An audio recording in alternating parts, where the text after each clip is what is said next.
कहता रे रौदा काहे हमरा के लड़पुर करता रे। सुना सुना लागेला से जरिया तोहर बिना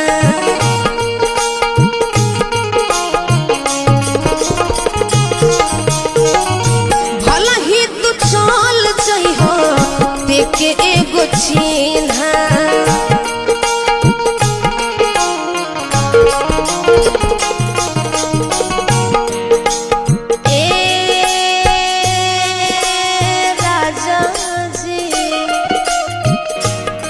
ना कहिया आइबा।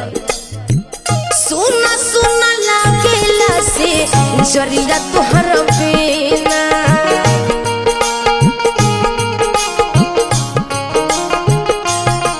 भला ही तू चल जइहा देखे एगो चिन्हा